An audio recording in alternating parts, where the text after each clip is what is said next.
2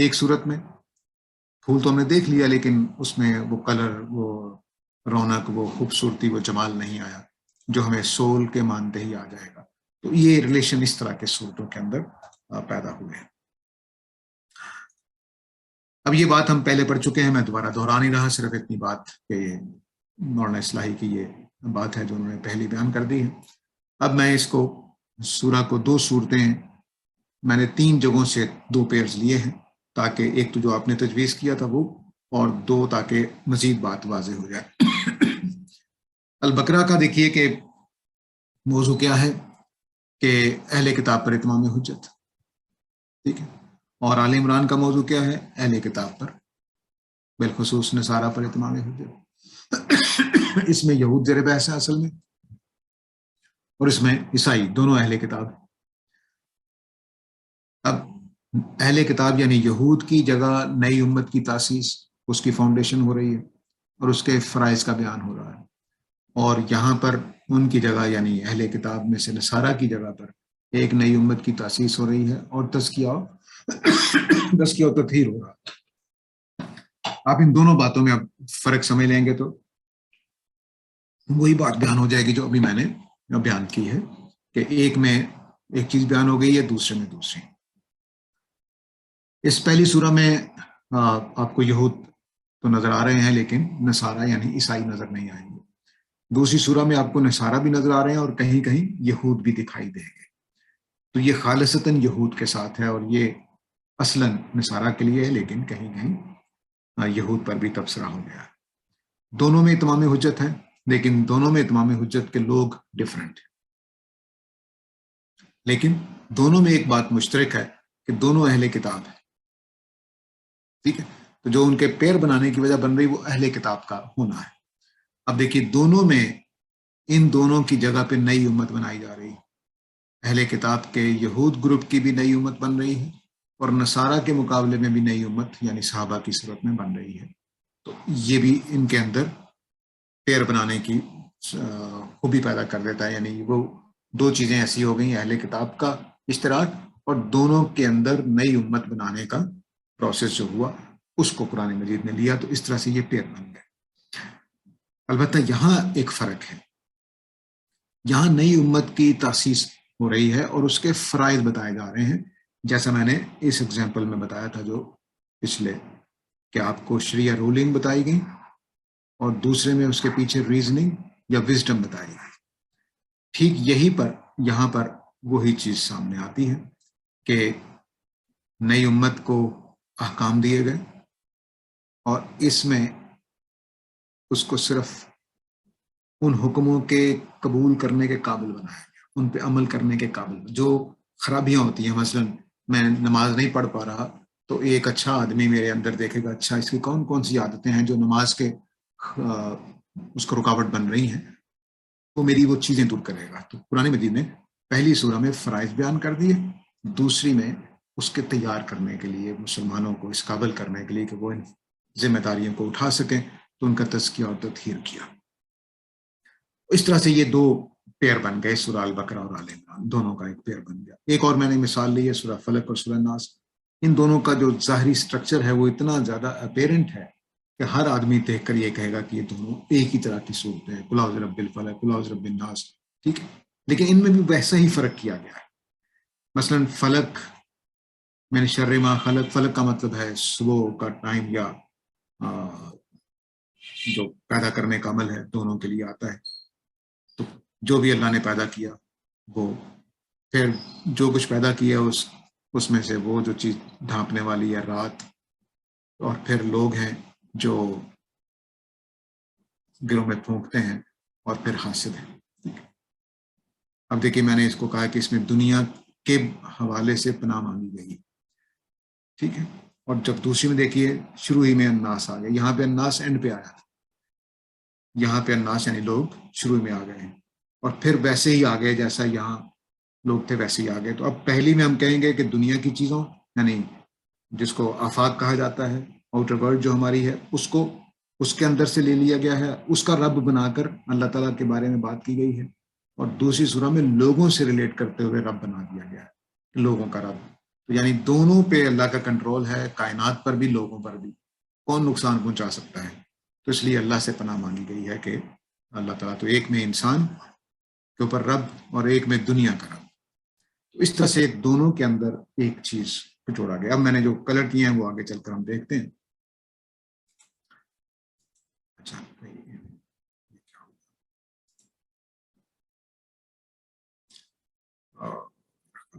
ٹھیک ہے. تو اس طرح سے جو پیئرز ہیں وہ ایک پہلو سے ایک سورہ میں آ گئے کہ جو ہماری واٹر ورلڈ ہے اس کے بارے میں پہلی سورہ میں آ گیا، اور پھر انسانوں کے رب بنا کر تو دونوں چیزوں پر کنٹرول ظاہر کر کے دعا میں مضبوطی آ گئی کہ میں اس رب کی پناہ چاہتا ہوں جو کائنات کا بھی رب ہے اور جو لوگوں کا بھی رب ہے. جو کچھ اللہ نے پیدا کیا ہے اس کے شر سے بھی وہی بچائے گا اور لوگوں کے شر سے بھی وہی بچائے گا. اور پھر بات دونوں میں لوگوں پر آ کر چلی گئی. تو اس طرح سے یہ ایک سورہ جو پیر بن گئے. اب جو دوسرا حصہ تھا آج کے ٹاپک کا کہ ڈیمانسٹریٹ بائی تفسیر انالیسس آف دس سورہ the structure and the meaning of this سورہ. اب وہ میننگ پہ کیسے فرق پڑتا ہے اس کو ہم دیکھتے ہیں. اب جو اسٹرکچر اور پیننگ کا جو ہے وہ کانٹیکسٹ کو کنسٹرکٹ کرتا ہے. یعنی جب ہم کسی جگہ پہ رکھ دیتے ہیں، مثلا ایک چیپٹر ہم نے رکھا ہوا تھا رسالت کے بات میں کہ رسول پر ایمان لانے، تو وہ بھی میننگ میں اضافہ کرے گا. اب جو وہاں توحید بھی زیر بحث آئے گی تو بھی رسالت کے پہلو سے زیر بحث آئے گی. تو اس طرح سے جو پیئرنگ ہے اور جو اسٹرکچر ہے قرآن کا میجر مائکرو اور مائکرو دونوں اسٹرکچر اور پیئرنگ دونوں مل کر کانٹیکسٹ بناتے ہیں. تو کانٹیکسٹ جو ہے وہ تھیم سے، سبجیکٹ میٹر سے، پلیسمنٹ سے، یعنی کہاں پہ یہ جملہ آ گیا ہے، ساق و سباق جس کو ہم کہتے ہیں، اور سنٹیکٹیکل جو کنسٹرکٹ ہے، گرامر کیا استعمال کی گئی، جملہ بنانے میں کیا اس کو کیسے کنسٹرکٹ کیا گیا، یہ سارے کے سارے مل کر کانٹیکسٹ بناتے ہیں. کانٹیکسٹ صرف باتوں کا کانٹیکٹ نہیں ہوتا، بلکہ تھیم جو چل رہی ہے وہ، جو سبجیکٹ میٹر زیر بحث ہے وہ، اور جہاں پہ جملہ رکھا گیا ہے یا سورہ رکھی گئی ہے وہ، اور گرامر جو استعمال کی گئی، جو اسلوب استعمال کیا گیا ہے وہ بھی اس میں. تو ایک جنرل ایگزامپل سے پھر بات آگے بڑھاتے ہیں کہ مثلا آپ نے ایک ٹائٹل دیا، میں نے ٹائٹل دیا کہ جی آج ہمارا موضوع جو ہے وہ اکانومی ہے. تو پھر اس کی کوئی اوپننگ ہوگی، اکانومی کس پہلو سے، میں کہوں گا جی کہ آج مثلا ہم پاکستان کی اکانومی بات کریں گے یا انڈیا کی اکانومی بات کریں گے. اس کے بعد ہم نے بیسک کنٹینٹ جو کہنا تھا وہ ہم نے کہا، اور پھر ایک کنکلوژن نکال دیا اور ایک اینڈنگ کر دی. ٹھیک ہے. اب اس نے یہاں پر مثال کے طور پر میں پاکستان کی کسی مارکیٹ کا ذکر کر رہا ہوں، کسی دکان کا ذکر کر رہا ہوں، یا کسی ڈیم کا ذکر کر رہا ہوں، تو وہ سارے کے سارے معیشت کے پہلو سے زیر بحث آئے، کیونکہ میں اکانومی پہ بات کر رہا ہوں. تو اکانومی میں مارکیٹ بھی زیر بحث آ سکتی ہے، اکانومی میں کوئی روڈز بھی زیر بحث آ سکتی ہیں کہ پاکستان میں روڈز کا نیٹ ورک کس طرح کا ہے. اب یہ روڈز کے بارے میں کوئی جغرافیکل بات نہیں کر رہا ہوں، بلکہ اکانومی کی بات کر رہا ہوں. تو سڑکوں کا ذکر میرے اس مضمون میں جو میں اکانومی پہ بولنے جا رہا ہوں، اس مضمون میں روڈز کا ذکر اکانومی کے اینگل سے دیکھا جائے گا، نہ کہ روڈز کے کنسٹرکشن کے پہلو سے یا کوئی جغرافیکل پہلو سے یا آرمی کے استعمال کے پہلو سے. اس طرح سے نہیں دیکھا جائے گا. تو اس طرح سے جو بیسک تھیم ہے، ٹائٹل کیا کر رہا ہے، بیسک تھیم دے رہا ہے. سبجیکٹ میٹر کیا ہے ہمارا اکانومی کے بارے میں، اور پلیسمنٹ کہاں ہوگی کہ میں نے سڑکوں کا ذکر وہاں رکھا جہاں میں مارکیٹ میں سامان سپلائی کرنے کا مثلا بات کر رہا تھا. تو اب مجھے اکانومی کے اندر سپلائی کی لائن کے پہلو سے روڈ زیر بحث ہے، اور میں دوسرے ملکوں سے ایکسپورٹ اور امپورٹ کے بارے میں اگر سڑکوں کی بات کر رہا تھا، تو اب سڑکوں کا ذکر ایکسپورٹ اور امپورٹ کے پہلو سے ہو جائے گا، نہ کہ مارکیٹ میں سامان سپلائی کرنے کے پہلو سے. تو اس طرح سے پلیسمنٹ کیا ہے اس کی سبجیکٹ میٹر کے اندر، وہ بتائے گا کہ یہ کس موضوع پہ بات ہو رہی ہے. اور پھر اسلوب کے اوپر اگر کبھی موقع ملا زندگی میں پھر بات کریں گے. میرے اس کے اوپر کافی مضامین بھی ہیں، وہ آپ دیکھنا چاہیں تو دیکھ سکتے ہیں. اس سے بھی میننگ میں فرق پڑتا ہے اور کانٹیکسٹ وجود میں آتا ہے.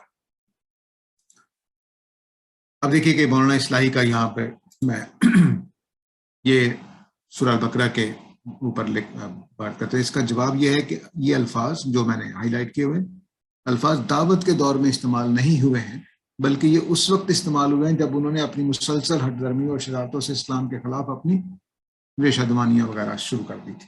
تو اب اوپر بات انہوں نے کہی ہے کہ اتنا سخت کلام شروع میں کیسے آ سکتا ہے، سورہ البقرہ قرآن کے آغاز میں ہی ہے، تو اتنا سخت کلام کیسے ہو؟ تو انہوں نے بتایا کہ نہیں، یہ اصل میں جس زمانے میں نازل ہوئی ہے وہ زمانہ تو اب ہسٹوریکل کانٹیکسٹ بھی اس کا حصہ بن جاتا ہے۔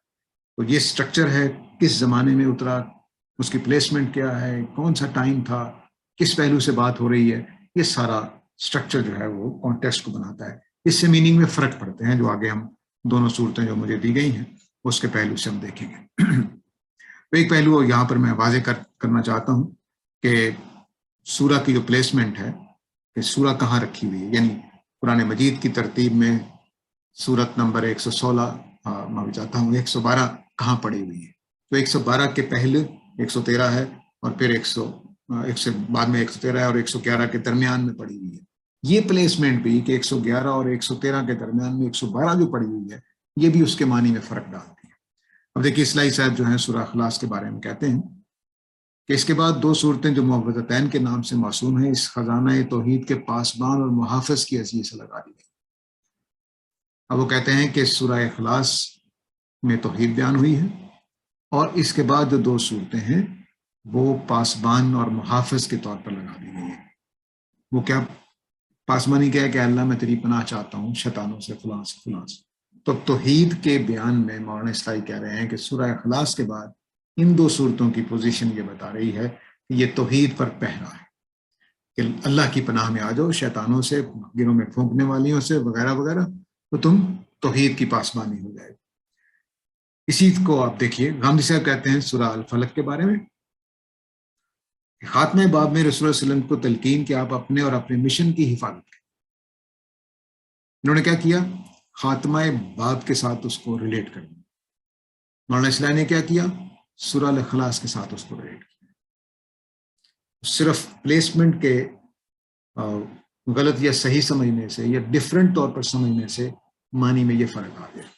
دونوں مشن کی حفاظت ہی کی بات کر رہے ہیں، وہ دونوں نے صحیح سمجھا ہے، اور بس یہ کہ اس کی پلیسمنٹ سورہ اخلاص سے جڑنے والی ہے یا پورے چیپٹر کے ساتھ جڑی ہوئی ہے، یہ وہ فرق ہے جس کی وجہ سے اتنا معنی میں فرق پڑ جائے گا کہ وہ پورے مشن کی حفاظت کر رہے ہیں اور وہ صرف سورہ اخلاص میں بیان ہوئی توحید کی بات کر رہے ہیں۔ تو کہتے ہیں اپنے مشن کی حفاظت پروردگار کی پناہ مانگ کریں۔ یہود اور قریش ذریت ابلیس کے شیاطین جنہوں نے سگلے مراحل میں پوری قوت کے ساتھ آپ پر حملہ کرنے والے ہیں۔ تو یہ اب دونوں نے ایک ہی طرز پر سوچا ہے، لیکن صرف اتنا فرق کر دیا ہے کہ پلیسمنٹ کیا کی ہے۔ اگر پلیسمنٹ اخلاص کے ساتھ جوڑ کر کی ہے تو معنی توحید کی پاسبانی ہو جائیں گے، اور اگر پورے چیپٹر کے ساتھ جوڑ کر کی ہے تو پورے مشن کی جو پچھلے پورے چیپٹر میں بیان ہو رہا تھا اس کی حفاظت کے لیے یہ دو صورتیں آ گئی ہیں۔ تو اس طرح سے یہ فرق پڑ جاتا ہے کہ صرف پلیسمنٹ تبدیل ہوئی ہے۔ پلیسمنٹ یعنی سورہ اخلاص کے ساتھ اس کا تعلق ہے یا پورے چیپٹر، جگہ ایک ہی ہے دونوں، لیکن جوڑا کہاں پہ ہے؟ امیجیٹ سورہ اخلاص جو پیچھے پڑی ہے اس کے ساتھ، یا پورے 60-70 آیتوں کے ساتھ جوڑ دیا ہے۔ اب دیکھیے جو پیچھے میں چھوڑ آیا تھا، اب میں معنی کے اعتبار سے ایک اور پہلو سے، تو جہاں پر پلیسمنٹ کی وجہ سے کیا فرق پڑا ہے وہ ہم نے دیکھا، اور اب ہم دیکھنے جا رہے ہیں کہ ان دونوں صورتوں کے پیر بننے سے، یعنی میرے اس ہاتھ کو دمجے کے پیر ہے، تو اس طرح سے ہم جب جوڑ دیں گے تو اب یہ پیر بن گیا ہے۔ میری دونوں ایک ہاتھ اتنا طاقتور نہیں تھا جتنا اب یہ طاقتور ہو گیا ہے۔ اس انگلی کی دوسری انگلی کے اوپر اثر انداز ہو رہی ہے طاقت۔ وہ طاقت کیسے اثر انداز ہو رہی ہے وہ میں نے جو کلر کیے ہیں ان کے لحاظ سے آپ کو بتاتا ہوں۔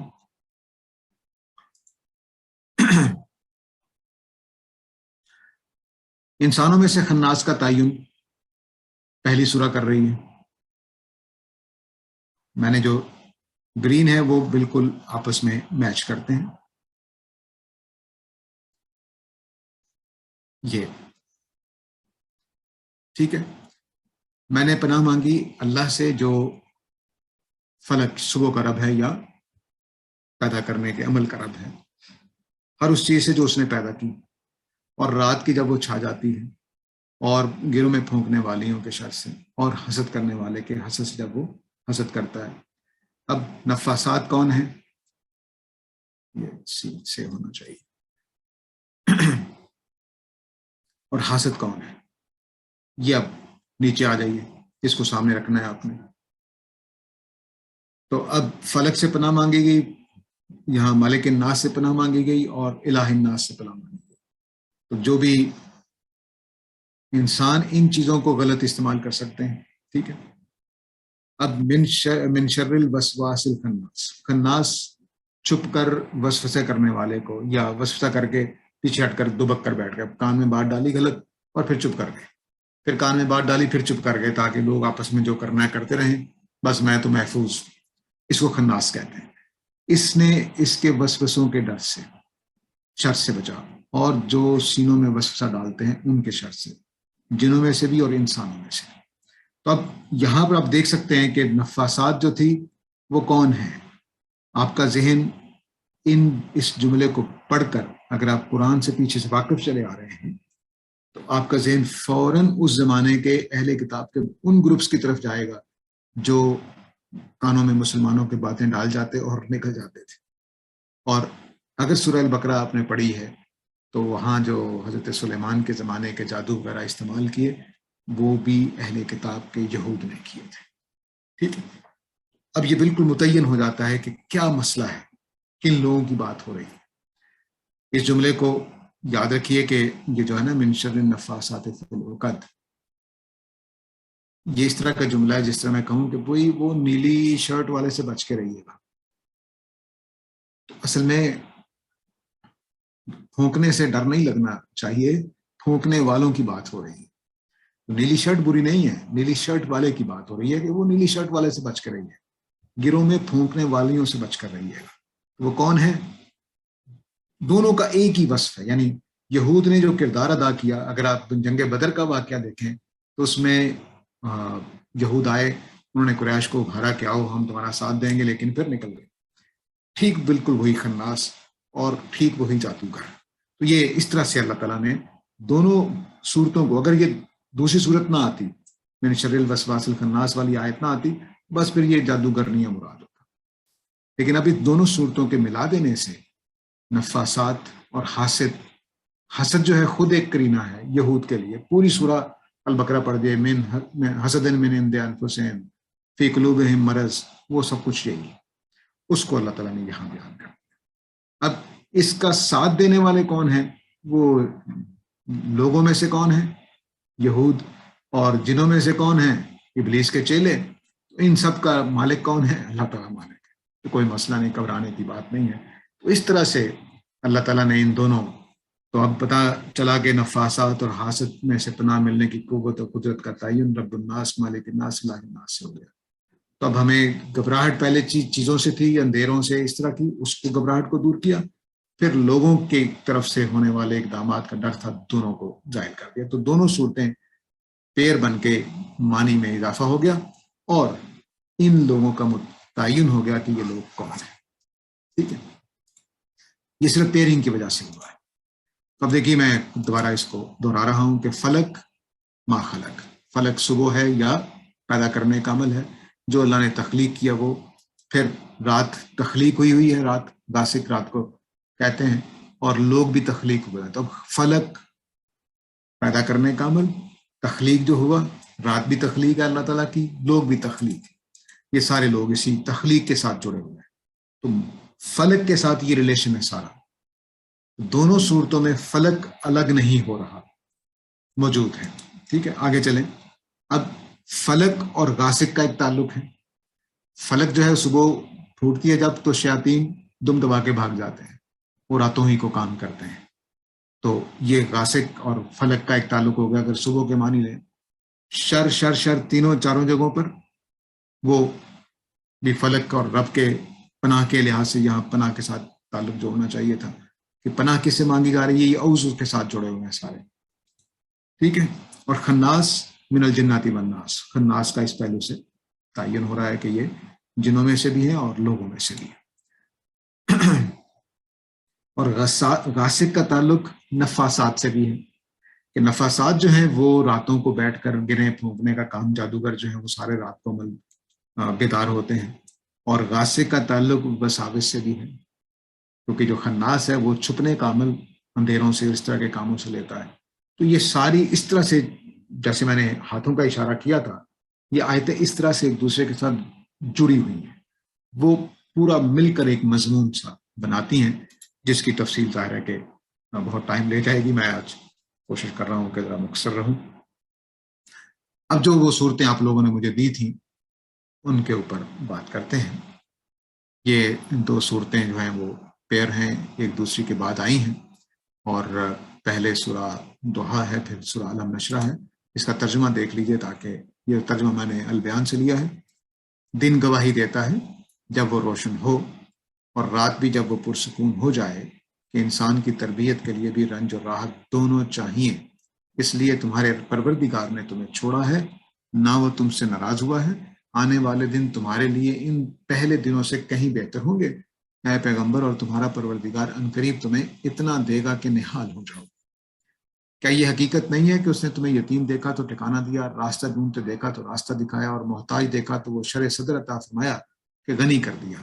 اس لیے اب یتیم ہو تو اسے دباؤ نہیں، اور پوچھنے والا ہو تو اسے جھڑکو نہیں، اور ہدایت کی جو نعمت تمہارے پروردگار نے تمہیں دی ہے اس کا چرچا کرتے رہو۔ یہ پہلی سورہ کا ترجمہ ہے۔ دوسری سورہ، کیا ہم نے تمہارا سینہ تمہارے لیے کھول نہیں دیا؟ سینہ کھولنے کا مطلب اب اردو میں بھی یہ محاورہ آ گیا ہے، لیکن عربی کا محاورہ ہے کہ باتیں واضح ہو جائیں، بالکل جیسے ہم کہتے ہیں یہ بات کھول گئی، واضح ہو گئی، اس کے لیے عرب بولتے ہیں سینہ کھول۔ اور وہ تمہارا بوجھ تم سے اتار نہیں دیا جو تمہاری کمر توڑے دے رہا تھا، اور تمہاری خاطر تمہارا آوازہ یعنی شہرت بلند نہیں کی۔